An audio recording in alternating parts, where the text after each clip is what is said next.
welcome to another edition of the Becoming an Ayn Rand Hero video podcast.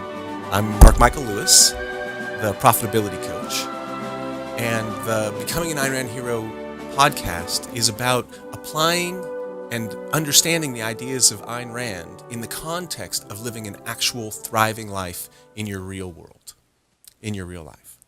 And today, I have the author of a book called Killing Cool, Fantasy and Reality in American Life. His name's Kurt Keefner.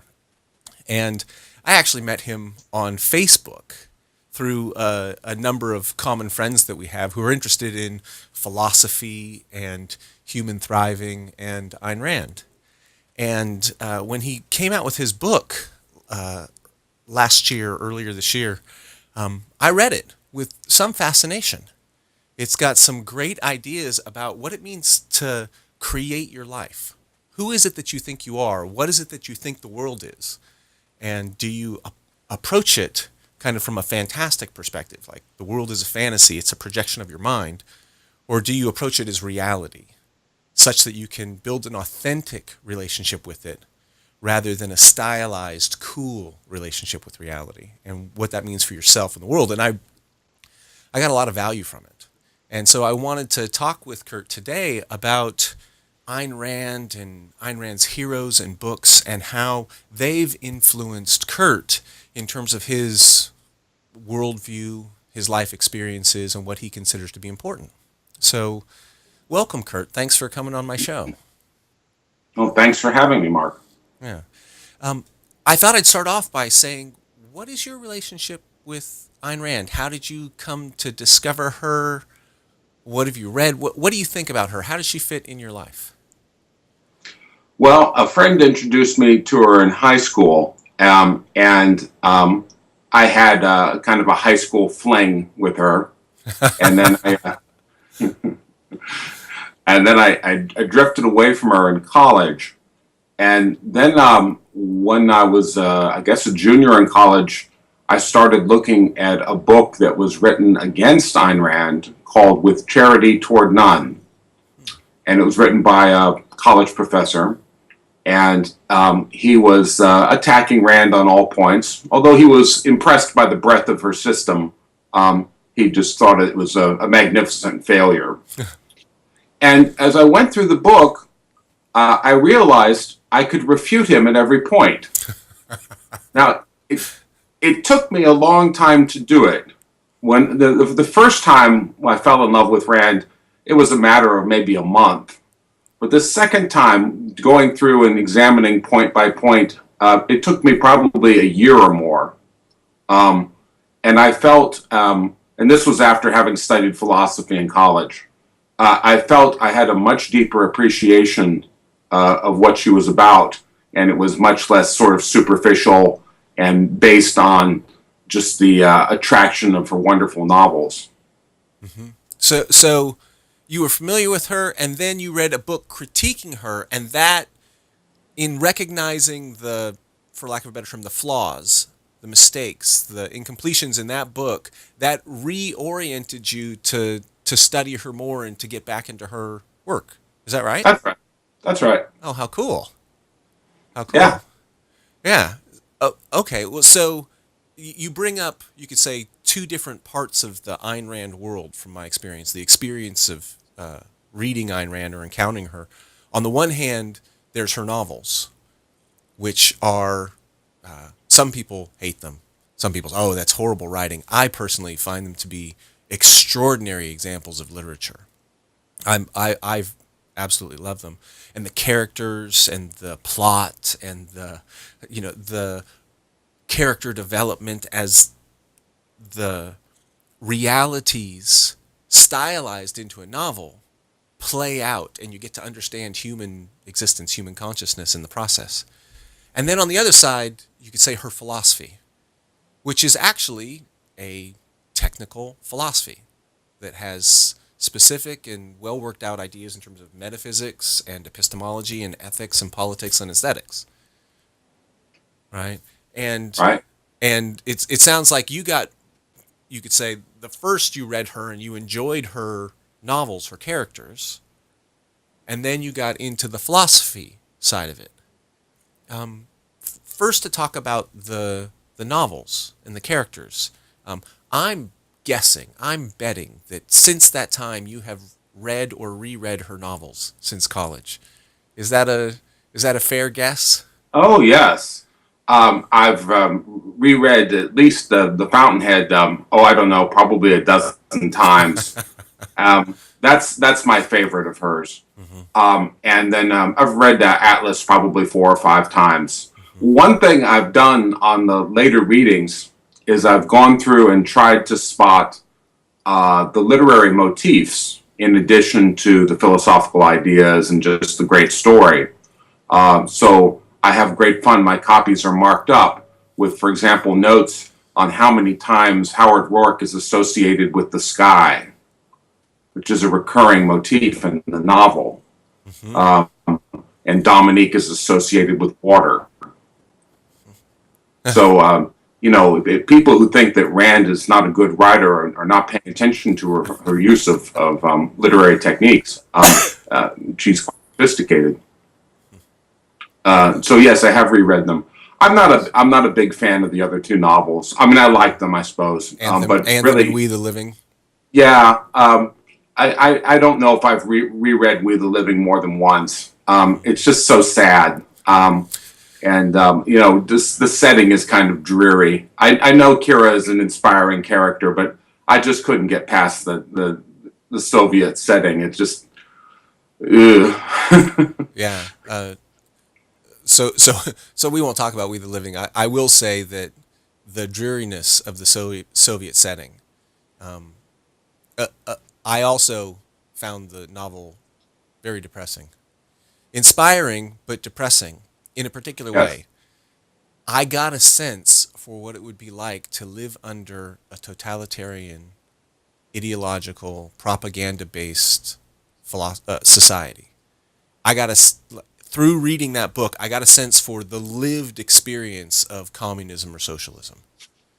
And that is what I really take from that book. Right? It's just the experience of, oh, yes, of course that would lead to that, and that would lead to that way of, like, who do you trust and how do you say what you really think and what you really feel, because everything could get you or your family disbarred, killed, etc. Right. Yeah, so, yeah. Okay, well, So, yeah, you go. I was going to say it's probably the Fountainhead that I go through most often. Now, if I had to rank my favorite books, the Fountainhead would be number one. Atlas would be a bit lower on the list. It's not number two. I don't like it as much. I know it's. Go ahead. Out of curiosity, what's another of your favorite books, favorite novels? That might be number 2 or 3 or somewhere in that. In the top 5, it would be things like The Secret History by Donna Tartt, The Cheneysville Incident by David Bradley, and To Kill a Mockingbird. Yes, you talk about To Kill a Mockingbird in Killing Cool. It Right. gave me a particular insight into the book that, because I haven't read it for so long, it brought back memories and gave me a new way of thinking about it. I appreciated that. It is definitely one of my favorites, and the film too. So, to speak about the Fountainhead, right? In terms of becoming an Ayn Rand hero, there's the novel side of her philosophy and of her work, and the philosophy side. And the novels are an embodiment of the philosophy. They're a concretization of the philosophy, but they take on a life of their own. And her characters, her heroes, and her villains, right, have given me tremendous insight into my own consciousness, my own personality, the way my mind works. I'm curious, how have her characters influenced you, impacted you? Who do you really like and why? Who do you really dislike and why? Just give you some freedom to go with where you want with that. Well, I suppose Rourke is my favorite character. And what I like about him is the combination of unusual characteristics. He's not just an allegory for independence. He also brings his love of the earth, and his take on sexuality, and his devotion to his work. You could be an independent person and not share those things. He's particularized. But the thing that I think is Rand's greatest achievement with Rourke is simply giving us a sense of his presence, that strange, intense yet serene person who's right there in front of you when you read him.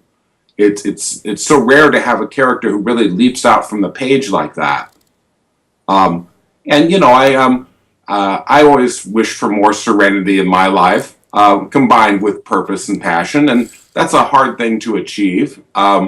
But it's inspiring to have an example, and so I suppose that's the that's the thing about the Fountainhead that I like most. I also like. It seems to me to be more situated in a real America than Atlas Shrugged. Atlas Shrugged is kind of a kind of mythologized America of the near future. It doesn't have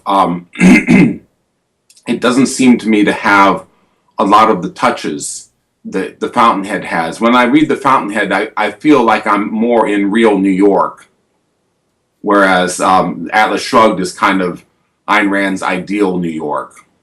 I like that better. I like novels that take me into the real world a lot. I'm not big into fantasy, as you might have guessed from the book. Yes, yes. To contrast the realism of the Fountainhead, right, which is really you're dealing with things that normal human beings would be dealing with if they were very intense about what they were doing. Right. Right. Versus, let's say, the vampire novels that you explore in your book, right? The whole world of the supernatural and the fantastic. Right. Right. As a you can use that as a way of engaging with intensity so that you feel like you're alive and vibrant, but it's fundamentally not of this world, and so it takes you away from this world, right? Whereas the Fountainhead really brings you down into what does it mean to be human? How do you want to live? Does that make Yes, and not only what does it mean to be human, but what does it mean to be human in America? These are very American characters, quite astoundingly so from a foreign author. I mean, she really grasped the American personality, I think, very well. I say the American personality like there was one American personality, but the range of American personalities. Mm-hmm. Even her villains are distinctively American. I mean, Peter Keating is an American type. It's hard to imagine a French Peter Keating. If he were French, he would be a sniveling bureaucrat. Our Peter Keating actually does have some ambition. He does have some desire to create beautiful things. That's another thing I like about the Fountainhead is I can respect the villains and the flawed characters more than I can in Atlas Shrugged. I think in Atlas she was going for more of a Dickensian approach, giving the characters funny names and making them just seem utterly foolish. Yes. And I can understand why she's doing that. She's making a moral point. But Toohey and Wynand in the Fountainhead, they get the best dialogue that Rand ever wrote. No bad person in Atlas Shrugged gets any good dialogue except Fred Kinnan, who is one of my favorite characters, the labor leader. Yes, yes. He gets some great dialogue. Yes. His comments on Directive 10-289 and what it really means is the unmasking of it. Right. Well, he's supposed to be the down to earth person, the one who's not a pretender. He may be a crook, in his way, but he does deal with reality.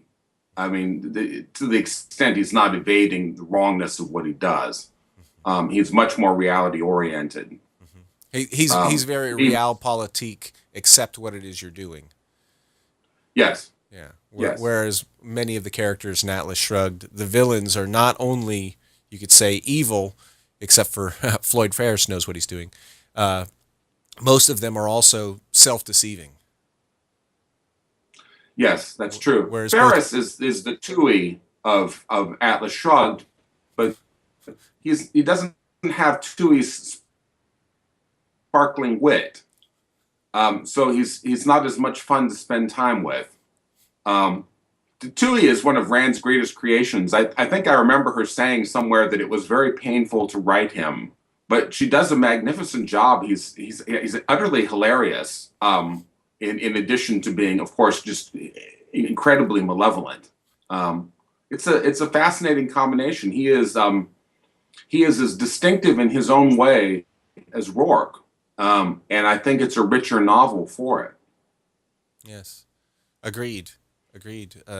And when I think about Tui, and you could say the world that he creates, and how Peter Keating fits into that world, right? Peter Keating wants to be loved, he wants to be admired, he wants to be successful.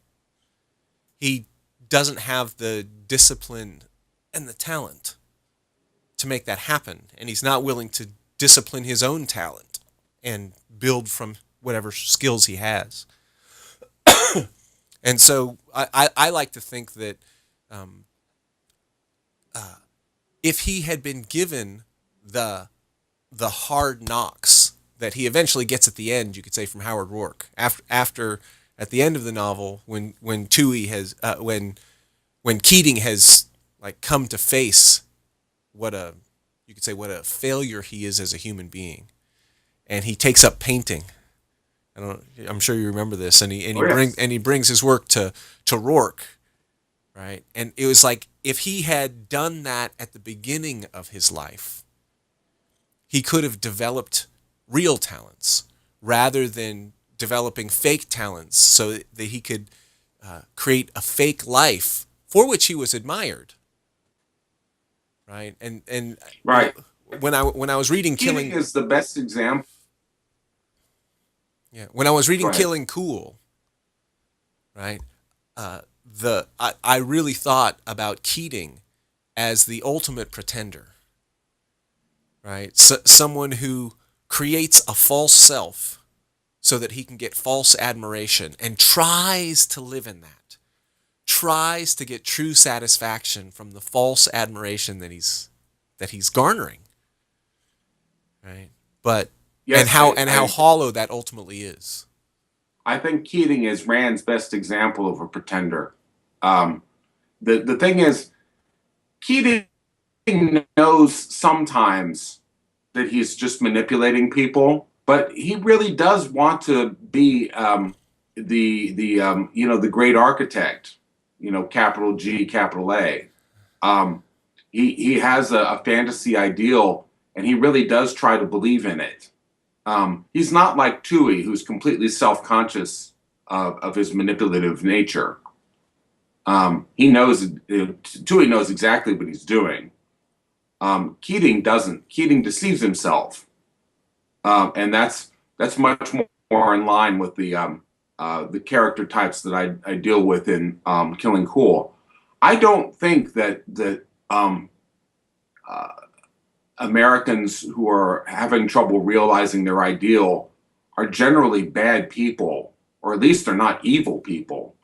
But I do think they are self-deceiving people because they have chosen fantasy over reality.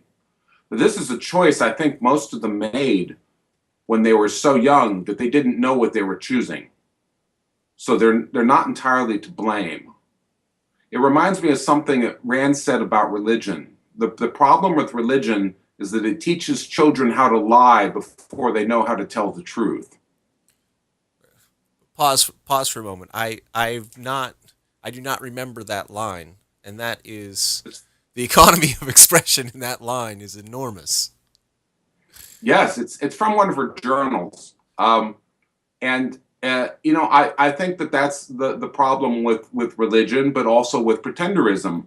You learn to groove on a certain sense of life that you get from the media or from your big brother or whatever, um, before you understand what it means to live authentically and what a sense of life really is.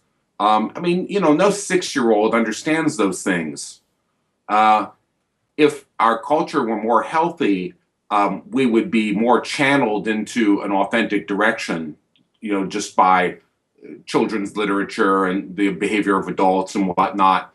But our culture is chaos, and people can pick up all sorts of different strains, and not knowing any better, sometimes they pick up the bad strains. And perhaps the bad strains predominant. Well, I don't know. I think we live in a real mixed culture.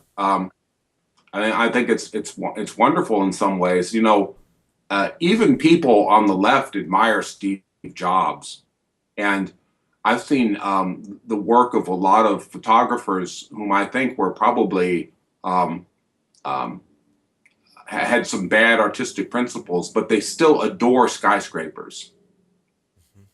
I think there is that yearning, even for people who are seriously mistaken for greatness. And that, if they can find it in a form that doesn't threaten them too much, they will embrace it. Unfortunately, they're very easily threatened. So they don't generally like heroic businessmen or anything like that.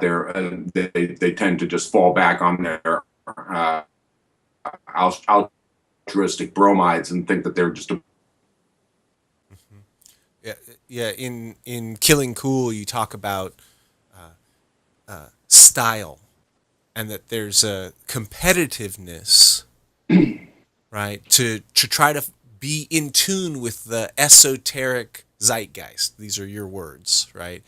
That Yes. that there's this sense of being against the convention in a in the forward-looking way. That there's some special knowledge that you have, that you're tapped into pop culture in a way that you can claim specialness, that you're better than other people. And in a sense, the wilder it is, the more fantastic it is, the more against whatever is mundane, as you put it, right? The things that you actually use to build a great life, the work that it takes for Steve Jobs to just work on something over and over and get so good at it that they can become genius, that I think of cool as, or cool in the sense that you're criticizing it, as the attempt to be a genius without actually having to go through the work of being a genius. That by pretending that you actually have deep insight because you like a vampire movie, or you're into a cool band, or you're fashion forward, that somehow this reflects on your character, that you are in fact more valuable than the person who works hard, builds a nice solid life. That there's some shortcut to greatness, that you can pretend to be great and then you become great. And I appreciate that you say that in many cases it's an honest mistake, that people want greatness. They're just seeking it through ways that are not fearful to them, things that don't actually demand of them. Does that fit how you think about it? Did I?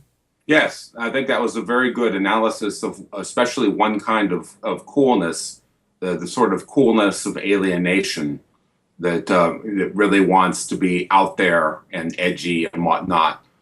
But even cool people who are just more into fashion and being ahead of the curve are also seeking, as you say, a kind of greatness without effort. Um, and it's interesting. I mean, we could get into the psychology of it, and in a ways that I didn't really delve into the book. But I think there is a a desire for some kind of greatness or specialness in all but the most depraved people. Um, and it's just it most people don't have the right tools for achieving it. They don't know what it takes.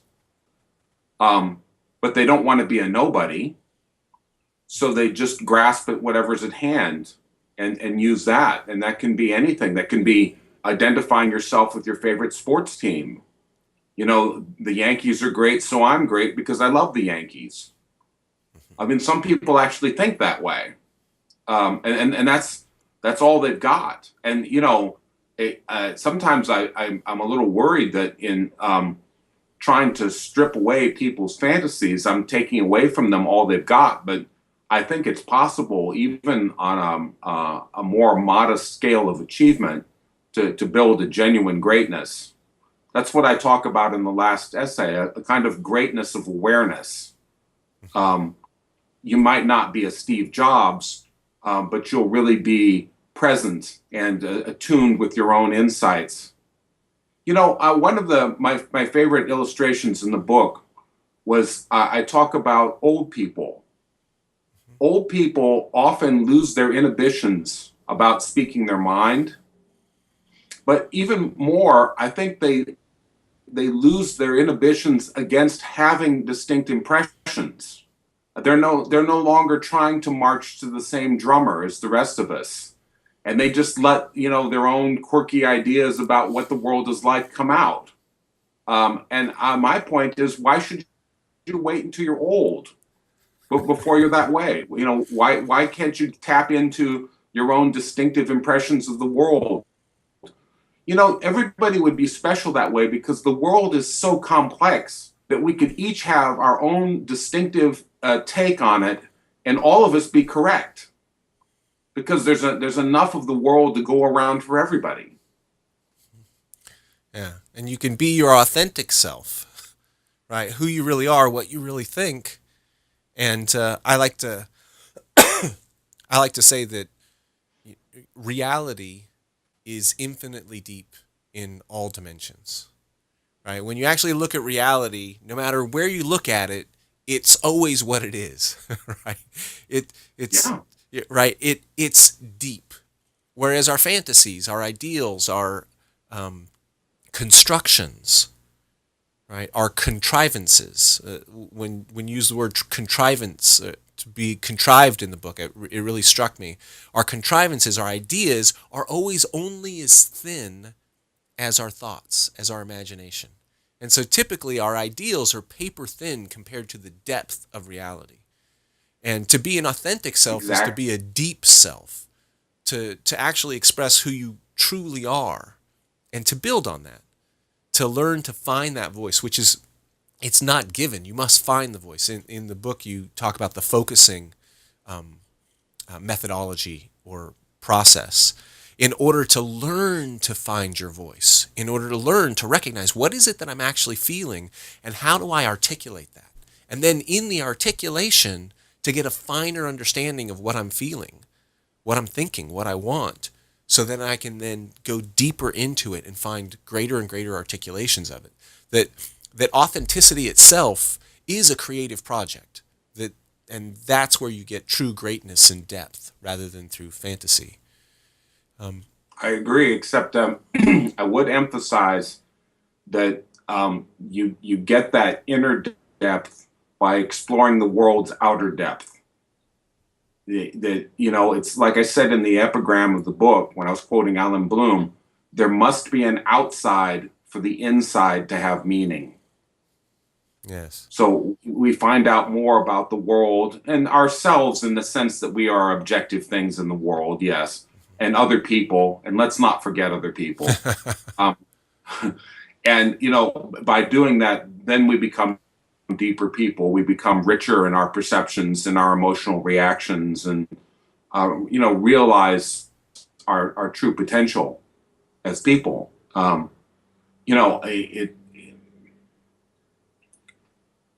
suppose you could take a kind of Aristotelian approach to this and say that the main thrust of life is to realize all your potentials.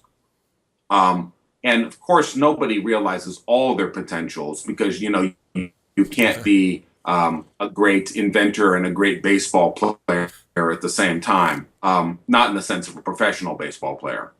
I guess you could do sandlot stuff, but I think there's a kind of core potential that we need to all work on, having to do with perceiving reality and having intellectual and emotional richness. That's why one thing I write about so much is novels and movies. Oops, my video went away. My Haha. video went away. Just a moment. You were Okay. you talk about in your writing novels and movies. Yes, because they the best ones try to embody that kind of richness. Um, and I think that's one of the ways in which I've kind of changed from my teenage Rand loving self is as much as I need heroes in literature and movies. I also need that richness and depth of perception, even if it means a story that doesn't have a clear cut hero. I mean, I don't want to read about depraved people, but I can read about people who are less magnificent than Rourke and still get a lot out of it. Mm-hmm. Yeah. So, but because it's partly because it's possible to show people um, moral ideals without having the world's greatest architect at the center of them. But it's partly also because just in the process of reading about a stylized reality, you become a more critical and subtle thinker. And that's a lot of what I get out of literature and movies, or I try to. This has been a process of development for me, and it's something that I wish a lot of Rand's fans would go through more. I think they kind of get stuck at the early stage. And I mean, Rand would be the first person to tell them you need to keep going. I don't think she would ever say that you should live on a steady diet of Ayn Rand and Victor Hugo and nothing else. Yes. So this is something I've pursued in my own personal life to try to become to realize more of my potential in that aesthetic sense, as well as trying to be a better person. Mm-hmm. Yeah.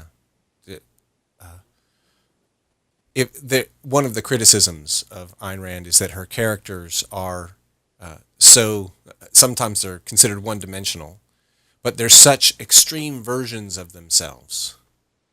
And so I appreciate your bringing in the idea that you can have characters who are less extreme, who are more mixtures of types, and who are dealing with the kinds of issues that you deal with when you're not at one of those extremes.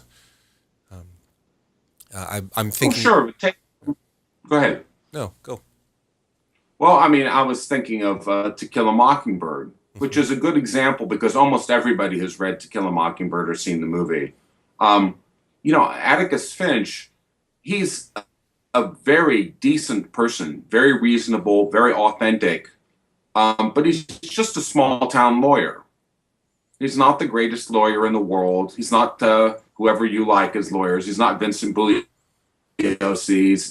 He just practices law in this almost backwater town in Alabama. And yet he is, in his way, a moral ideal. In a way, sometimes I find that more rewarding than reading about Howard Rourke because it can be more of a challenge to do the right thing if you have fewer resources. Mm-hmm. He has to be braver in a way than Howard Rourke does. Howard Rourke already knows he's a great architect and a great man. And Atticus Finch is like, I'm just a responsible member of my community. Mm-hmm. And he also has to be braver because he has children. Yeah. A surprise. A surprising and noticeable lack from Rand's characters. Yes. When you have children, that changes everything. Um, and that's just an issue that Rand didn't deal with. I mean, nobody deals with everything, Mhm. but it does make a difference. And so, I can appreciate, reading about Atticus Finch and get something I don't get out of reading about Howard Rourke. Although the reverse is also true. I wouldn't want a world without either of them. I wouldn't. I wouldn't want to do without either of them. Um, because I mean, they are both in their way a moral ideal. Um, so that's part of what I mean when I talk about uh, how I've developed my reading taste. But sometimes I'll even read things that don't have a real moral ideal much at all, but manage to say something very interesting nonetheless. Like one novel I read that was very interesting was called A Dangerous Friend, and it was about America's early involvement with Vietnam. And some of the characters are good or relatively decent people, but none of them are terribly admirable. And the novel is about how we try to be a friend to people in Vietnam, and we actually end up getting them into trouble. We're not a good friend; we're a dangerous friend, and it sets a pattern for our whole experience in Vietnam. And I got a lot out of reading that, even though it's not big time romantic literature. Mhm. I think there's a place in one's library for books like that. Well, Um, it reminds me of something you were saying a bit ago in terms of developing an authentic self. You discover your own authenticity by confronting and putting your attention on the reality of the world rather than your right, ideas of what it is. And the more you confront the realities of the world, right? I had a teacher who said once, if you put your hand up against a wall, what you feel is not only the wall, but the shape of your hand, right, right? That it's through your contact with the world that you discover where your edges are, where you what you are and what you aren't. You discover yourself through contact with the world. And by focusing on the reality of the world, you can develop a real self. And in the novels that you've mentioned, certainly The Fountainhead, as well as To Kill a Mockingbird, and this book, Dangerous Friend, which sounds fascinating. Um, the the novel itself confronts you with a set of realities which are subtle human experiences. They're dealing with real human issues, and so as you confront them, you have the opportunity to discover what it is that you truly value, what it is that really matters, to get deeper insight into reality and therefore yourself. Um, yes, I like that formulation very much. In fact, I'm going to steal the thing with the hand in the wall and use that sometime. Um, excellent, excellent. If you want to reference Charles but Faulkner, yeah, Charles who? Charles Faulkner. Charles Faulkner. Is that was your professor? Yes, he was one of my trainers in the discipline I Very studied. nice. Yes. Well, but it's true.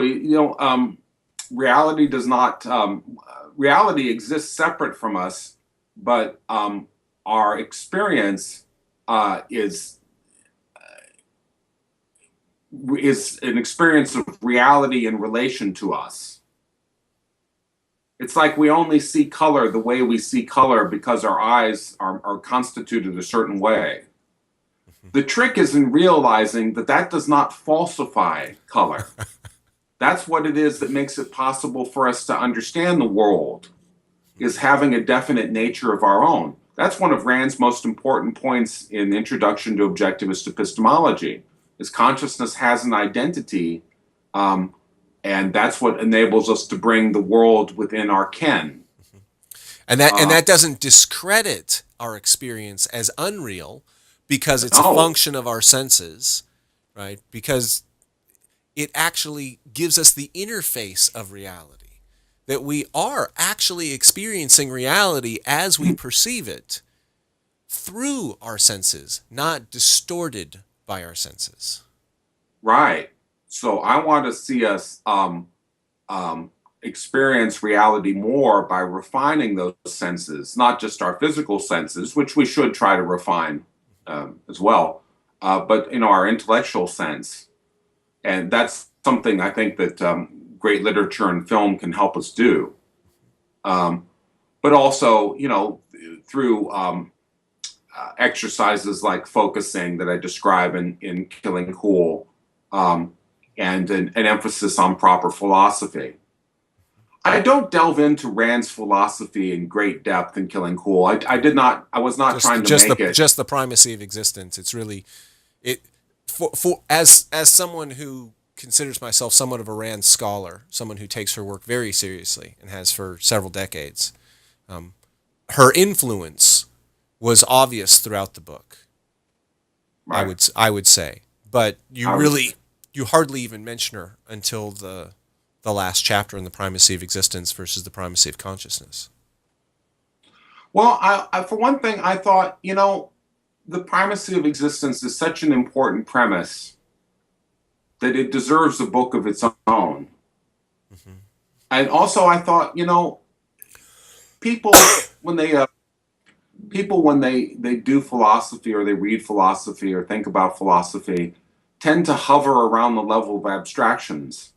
So I thought, well, what would it be like if I provided a lot of concretes? Concretes from American culture, show how these ideas actually played themselves out. Wouldn't that enrich our understanding of this fundamental concept? I could imagine somebody writing a nonfiction book or even a novel, I suppose, about any one of Rand's key concepts. I think you could do the same thing. If I had time in this life, I would probably do some of it myself. I might do a little bit more, Yes. but that was I was writing with a twofold purpose. One, I was hoping to show objectivists a richer way of looking at their own philosophy. But two, I was trying to seduce non-objectivists into seeing that there was something to Rand's concepts that applied to the world they actually lived in, a world where some people think they're cool and some people love vampire stories, and some presidents think they're cowboys and all that. If you could see examples of people who don't live the primacy of existence, then you could understand what the primacy of existence really means. And I do talk about techniques for developing one's sense of reality too. I don't just sit there and criticize. I tried to be as constructive as I could in the book, although there were a couple cases where I felt they were kind of lost causes. Yeah, and this idea of confronting reality, and in the process of actually dealing with reality as it is, rather than going into some fantastic version of it, where you can simply by tapping into that zeitgeist, that idea, you can thereby become valuable because you know something that cool people know, right? Right. Or you have a version, a way of dealing with life which is stylized, right? Mm-hmm. That in itself gives you your value, rather than actually building real relationships with your life, with your career, with other people. One of the pieces that I got from Killing Cool, and I'll bring it back to Fountainhead and Atlas Shrugged actually for a moment. Excuse me. Is that when you don't deal with reality as it is, right? When you create a fantasy of reality that's cool, when you pretend, oh, this is the way reality is, and you attempt to create a self which is stylized rather than based in the mundane simplicity of real human experience, real human life, the Right. challenges of life in terms of work and creating things, the opportunities of relationship in terms of really connecting with another person and telling the truth with them, and then partnering in order to build things. When I think about The Fountainhead and Atlas Shrugged, the characters, the heroes, become tremendous friends because they're dealing with because they deal with reality as if it's real, and they understand that you could say Yeah. their job is to understand reality in its truth, in its reality, so that they can understand themselves in reality. Most importantly, that means that other people are real. Other people have real feelings. They're real human beings. They're not just characters in our cool fantasy. Other people are real. And so you can build real relationships with them. And when I think about Fountainhead and the relationship between Rourke and Wynand, right? And even between Toohey and Peter, when Toohey gives his speech at the end and tells Peter what he's been doing the whole time. That confrontation with reality allows you to see real human relationships and allows you to. And it struck me in Killing Cool how when you deal with reality and you deal with other people as reality, you can build real relationships rather than approaching people as characters in your fantasy. And I wanted to hear you talk about that in the context of Rand's novels and Rand's work. Does that make sense? Yes, it does. I've written about Rourke and his development as a social being in a couple essays. And it's interesting, she's using Rourke as a kind of controlled experiment. Start with a person who does not need anybody and show how over the course of a life he becomes entangled with other people, but he does so in a healthy way.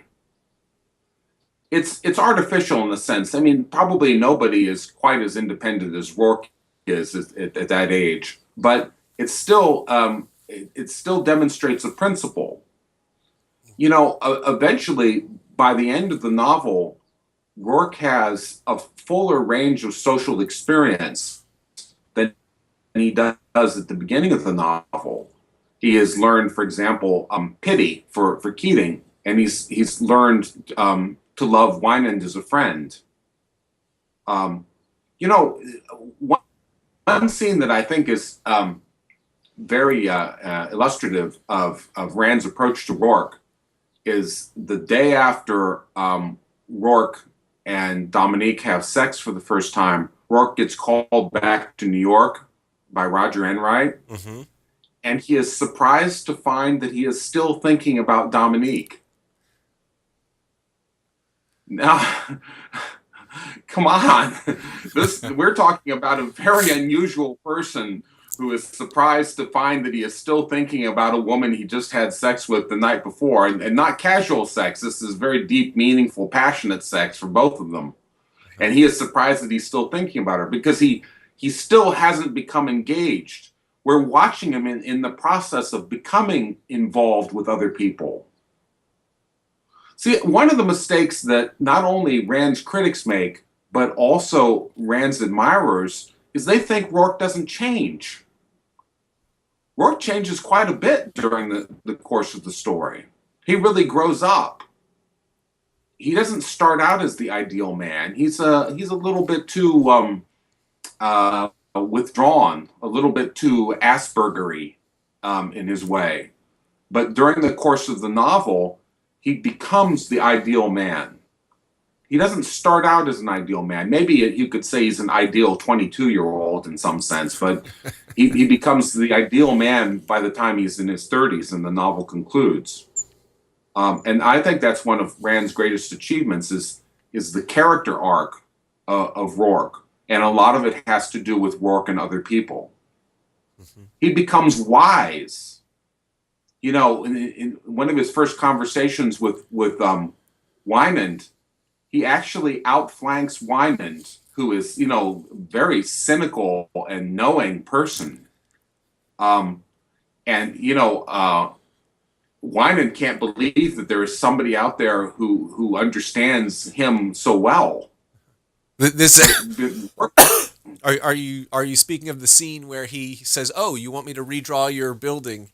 and he makes it a caricature and says, "Is that the piece you're talking about, or which scene are you That's speaking of?" part of it, yeah. But even where they go out to the site of the future Winand house, and Winand uh,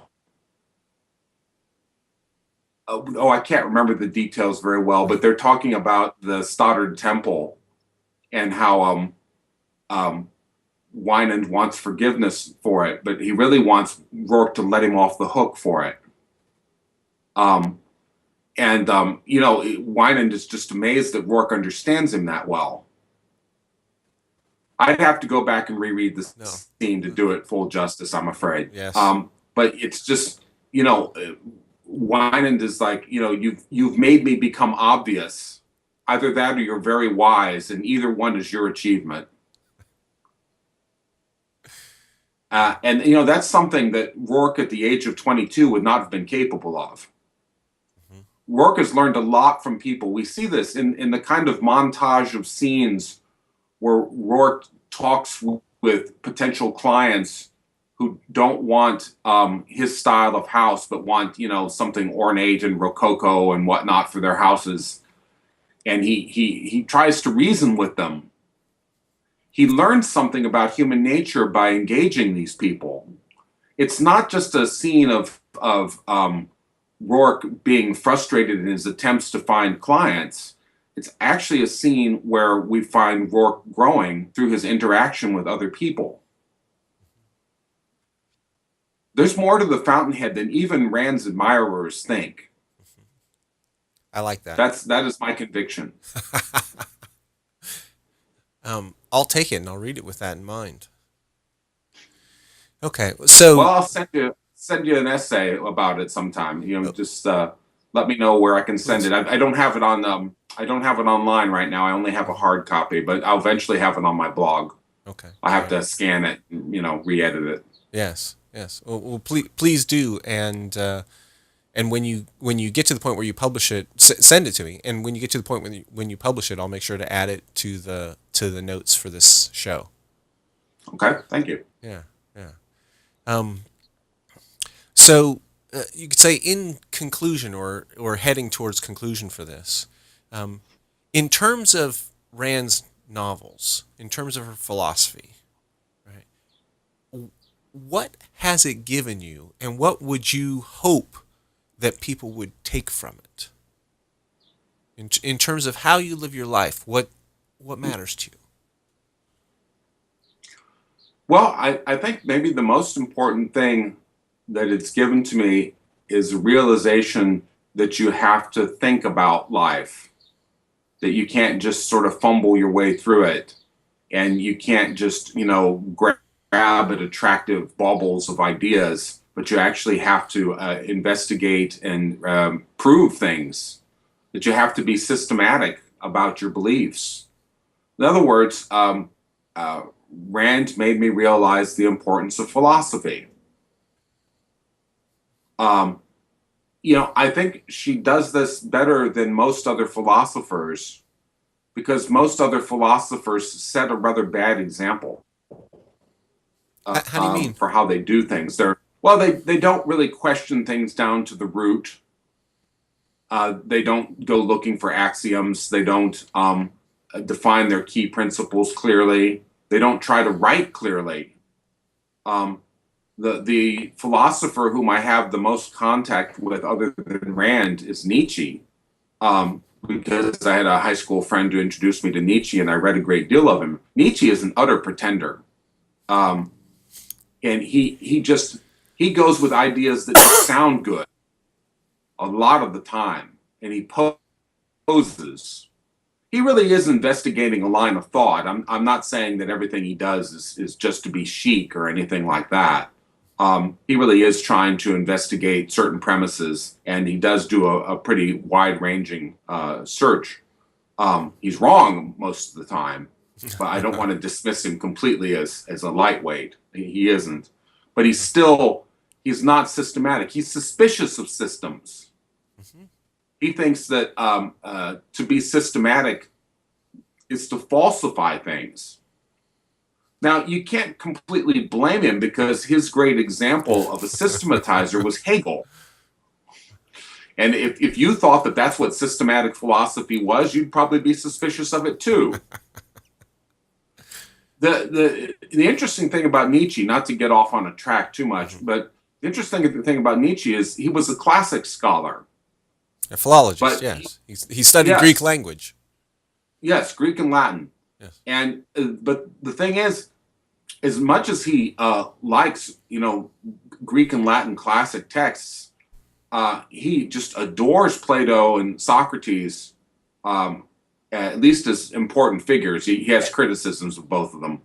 Um, but he pays almost no attention whatsoever to Aristotle. Aristotle is mentioned maybe 2 or 3 times in his entire published work. It's as if Aristotle wasn't there. And I detected the same attitude in Nietzsche when it came to America. It's America is the great counterexample to Nietzsche's thinking. We do not have to have masters and slaves, and we do not have to have, a transcendental Ubermensch to lead us out of our brutish nature or anything like that. We can have a society of free, achieving people. But, Nietzsche just did not see that at all and did not see the example of America. And the closest example he had to it was England, and he just looked down on them. So it's interesting, and this is a problem that a lot of philosophers have, is a kind of selective blindness. and and Um, and an unwillingness to systematize, to examine their ideas and see how they all fit together, and to look at the root and to say, okay, here's this idea, and rather this is a good idea, I'm going to build on it. To take that idea and say, of what does that consist? What are the premises on which that are built? Rand's perhaps iconic phrase, check your premises. She did that, and it sounds like you really got from her the importance of that. yes, that's true. It, but it harkens back to Aristotle and even Socrates. Remember, Socrates said the unexamined life is not worth living. Well, what's Rand telling you to do? Examine your life, examine your premises. Um, she's saying everybody ought to be a philosopher, or at least a good philosophical consumer. Mm-hmm. Um, and that's not only an important message to me personally, but I think it's a message that ennobles humanity, to say that everybody ought to be philosophically aware, that everybody, to whatever extent their gifts allow them, can be philosophically aware and pursue ideas and not just take what they're given. That idea expresses an immense dignity in human beings that I think is there in Rand. It's not always obvious because Rand is writing polemics so much of the time. She's often in critical mode. But Especially by the time she gets to Atlas Shrugged and her nonfiction work afterwards. yes, but I think that she really does have a great deal of respect for the so-called common man, and she often thinks that people remember Fred Kinnan. He's not deluded because he never went to college. Yes. Versus uh, Eugene Lawson, the anti Fred Kinnan. Yes, that's right. Right. Okay. So last, um, one of my favorite characters in all of Rand's novels is the wet nurse. The Tony. Yes, Let's Tony. call him by his name. He Yes, deserves yes. it. Thank you. Which leads to my favorite scene in all of Rand's novels, where Rourke, where where Rourke, not that there's any parallels, where Reardon calls him Tony. Right. Um, That's a yes, very tender scene. yes, and he represents for me when I was reading Killing Cool, right? I was reading it as a manifesto for Tony. Yes, that's a fair characterization. Yeah, and Because so Tony is not a bad person. no, Um, Tony, Tony has just been raised in an unhealthy culture with a lot of false values, and he's never learned. He's never learned what his mind is for. He learns it in contact with Reardon, and there's another example of where a constructive social engagement causes a person to grow. yeah, Go ahead. yeah. Well, so in Atlas Shrugged, he imbibes the philosophy of collectivism, and he takes it as his champion. This is in terms of pretending. He says, "Ah, this is what's good," and he grabs onto it without looking at the underlying processes, without checking the premises. He Right. he says, "Ah, that's what good is. I want to be that." And so he grabs onto that. And then because he doesn't go beneath it, he just stays at that level. And then as he confronts Reardon, as you're saying, as he confronts, he systematically starts to be confronted with the power of reality. Right? Reardon Yes. does not allow him to keep his fantasy. Reardon continually challenges him, not in terms of actually polemically saying, "Well, what about this?" But just by being someone who Yes. doesn't fit in the world. And in the process, he slowly, step by step, starts to recognize the truth of who he is and what he wants. And I consider that I at my highest aspirations or in my highest hopes, I think of Ayn Rand as Reardon and her readers as Tony. Yes, I think that's a very good analysis. I Yeah. think that Rand hoped in her own person to influence people like that, but I think more she hoped that her characters would have that influence, that we would engage those characters and thereby grow. The interesting thing is that's not an unusual thing for an author to think. It's just that most authors don't put it in terms of such an obvious moral ideal. They just hope that engaging the experience will help you grow. But Rand takes it another step and says, well, let's actually have an ideal human being, and let's see what happens when we take in that person. What does that do to us? Um, and of course, Rand is into story for the experience of living the story. That's her primary goal for literature. But I think this fruitful confrontation with great figures is a secondary effect, if not intended purpose, of Rand's work. Yes.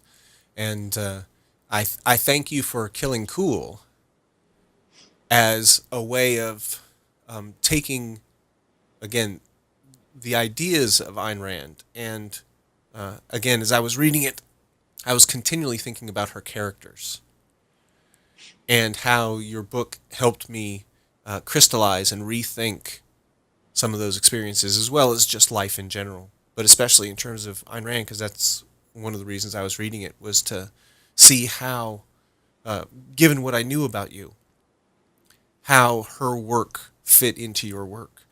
And I thank you for the gifts that I got from the concretizations that you created, the types that you created in your book, and how they helped me clarify my own thinking and hence my own self. So thank you. Well, you are more than welcome. My goodness, that's a very nice thing for you to say, and thank you very much. That's very nice for me to hear. Excellent. Excellent. And thanks for coming on my show. Well, thank you for having me. It's been a wonderful conversation, and I hope we get to talk again sometime. Excellent. All right. So this has been Becoming an Ayn Rand Hero.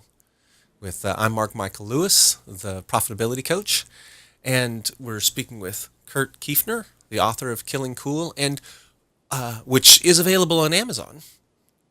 Yes, it is. It's available as a paperback and as a Kindle book if you're interested. And it's you can also check out my blog, which has got some related articles. And And what is your blog? KurtKeefner.com. It's Straightforward. called Become Who You Are. Ha ha! You like that name? I do. I do. It happens to fit become an Ayn Rand hero because I think we all strive to be Ayn Rand heroes. We all strive to be great in our own way. And you also do a lot of writing at another place online, another magazine A couple of other online. places. I've had a lot of articles published at the Atlasphere, and currently I'm doing a lot of reviews for the Savvy Street, which is a relatively new publication that tries to it tries to appeal to people with a generally objectivist mindset. I think it could appeal to people who are not that familiar with Ayn Rand. It's not at all preachy or anything. And I've done some like movie and book reviews for them. I think movie and book reviews are very important because I think they help people find things they would not find and digest them in a way that they would not digest them on their own sometimes. And that's why I write so many of them. Okay. Right. And theatlasphere.com, a very Yes. interesting site for the admirers Yes. for the admirers of Ayn Rand. Yes, it is. All right. So thank you, Kurt. Have an excellent day. You too. Thanks again.